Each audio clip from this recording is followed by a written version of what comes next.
Ada, kita nggak pernah mendalilkan adanya perzinahan. Karena perzinahan itu diatur dalam surat An-Nur kalau seingat saya.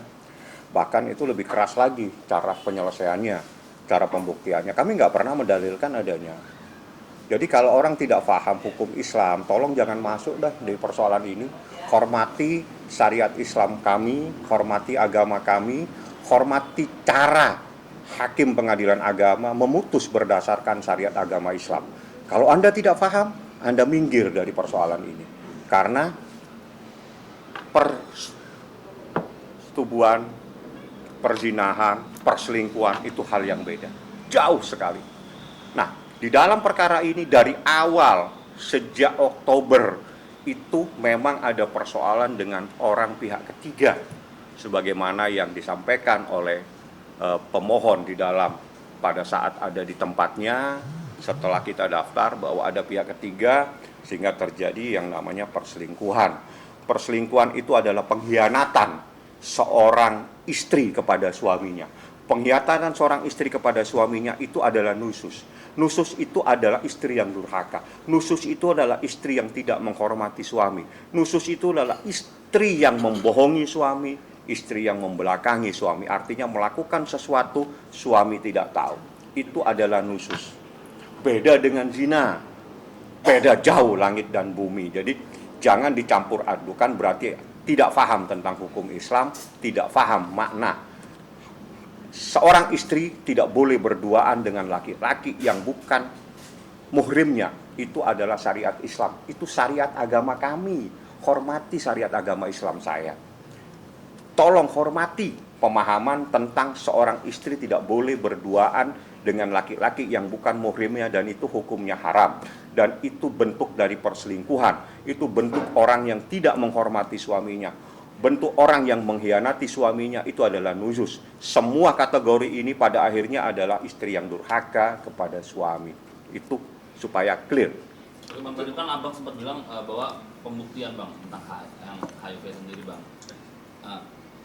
Bagaimana sih bang? Mungkin banyak spekulasi di luar itu juga banyak komentar di luar itu, kok bisa seorang yang bukan ahli memutuskan, dan itu ada di putusan sendiri bahwa memang ada penyakit yang diidap oleh. Anda pernah baca putusannya?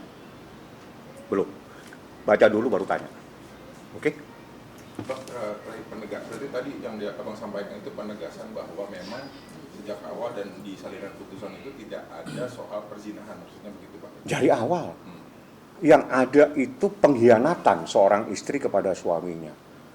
Adanya perselingkuhan itu adalah bagian dari pengkhianatan. Sehingga di dalam hukum Islam itu dikatakan nusus. Nusus itu diterjemahkan di dalam bahasa Indonesia adalah istri yang durhaka. Ya. Terbukti istri dan durhaka. Apa perbuatan-perbuatan istri yang durhaka? Istri yang berbohong kepada suami, istri yang mengkhianati suami, istri yang melakukan perbuatan-perbuatan suaminya tidak tahu. Itu adalah nusus. Sehingga begitu disimpulkan, dipertimbangkan, terjadi nusus, artinya terjadi istri yang durhaka. Ini adalah pertimbangan hakim, hormati pertimbangan ini. Karena yang memutuskan itu adalah majelis hakim yang menyatakan terbukti istri durhaka kepada suaminya, seperti itu. Ada mungkin nggak sih bang dari artinya kan mungkin dari Paula sendiri merasa nama baiknya udah inilah gitu. Artinya dari Baim sendiri bisa menetralisir keadaan ini semua bang. Baim kan sudah ngomong, jadi ini semua biar clear ya. Tanggal 30 Oktober saya adalah saksi hidup. Di situ terjadi namanya mediasi. Jadi pada saat mediasi saya minta kepada Baim supaya bisa meminta saya melalui hakim mediator supaya saya keluar, sehingga terjadilah perbincangan antara Baim, hakim mediator, dan termohon. Di situ disepakati masalah ini kita selesaikan secara baik-baik, tidak perlu kita saling membuktikan hal-hal lain. Kalau memang cerai ya kita cerai, kita atur bagaimana anak-anak yang terbaik. Tapi itu tidak terrealisasi sehingga dia minta waktu 1 minggu, setelah 1 minggu dia tidak datang dalam persidangan berikutnya, sehingga hakim mediator menyatakan deadlock atau mediasi gagal. Artinya kesempatan masalah ini untuk diselesaikan secara baik-baik itu sudah dilakukan dan sudah disampaikan oleh pemohon Pak Im Wong pada tanggal 30 Oktober dan itu tidak direspon dan tidak ditanggapi, sehingga kalau ini tetap bergulir maka bukti-bukti ini semua akan ada di persidangan.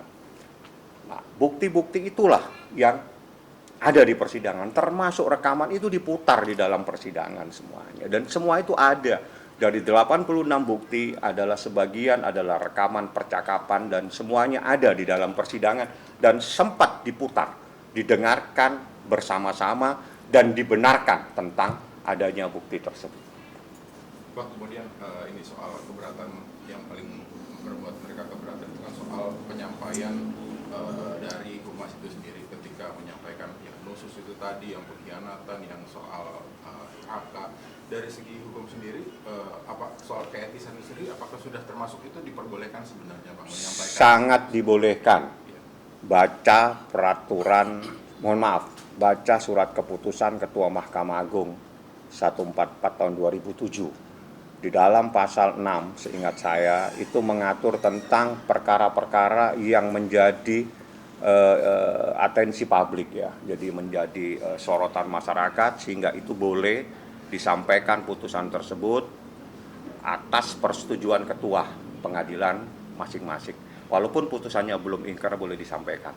Ada beberapa ketentuan yakni tentang dalam perkara cerai yang tidak boleh disampaikan itu pihaknya.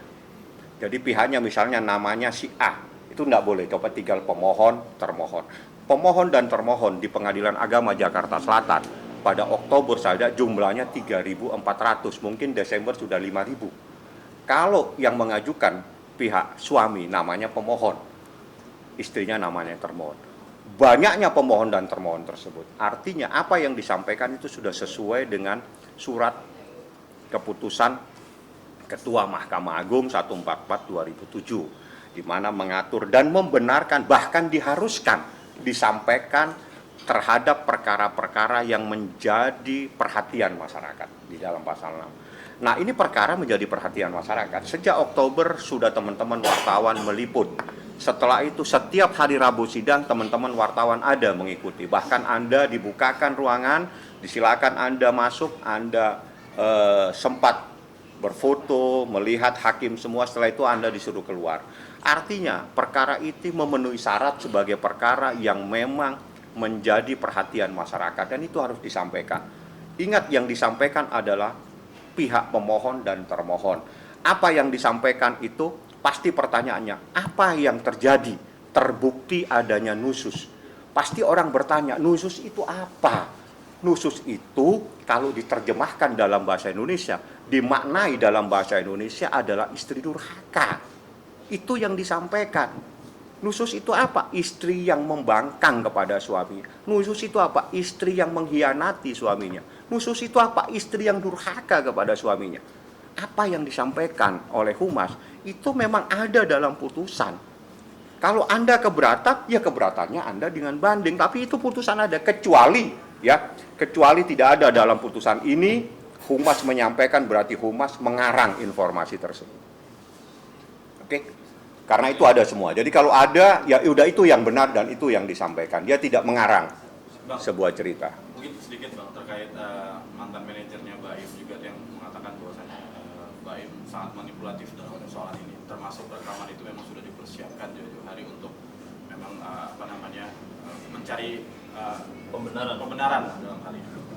Anda pernah dengar rekamannya atau belum? Sudah tersebar, Bang. Sudah tersebar. Bukan, kalau tersebar saya tahu.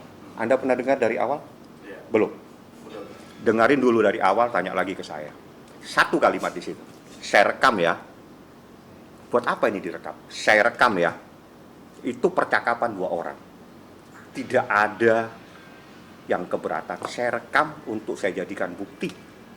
Anda baca, Anda dengarkan. Kalau Anda belum dengarkan, nanti ketemu saya lagi, baru tanyakan masalah ini. Berarti bisa dibilang sudah sangat berarti sudah tidak ada Tidak ada masalah, tidak ada karena masalah. itu disetujui. Ingat, rekaman itu pun diputar di persidangan dan didengarkan oleh kedua belah pihak dan dibenarkan itu adalah suara dia dan dibenarkan Bahkan HP yang dibuka pun, yang ada di dalam percakapan HP, itu pun juga dibenarkan di dalam persidangan. Jadi semua bukti ini sudah terverifikasi bahasanya. Sudah dilakukan pemeriksaan. Baik kebenarannya, benar tidak itu HP Anda. Benar, kami satu sama lain memegang PIN. Artinya HP suami bisa dibuka oleh istrinya, HP istri bisa dibuka oleh suaminya.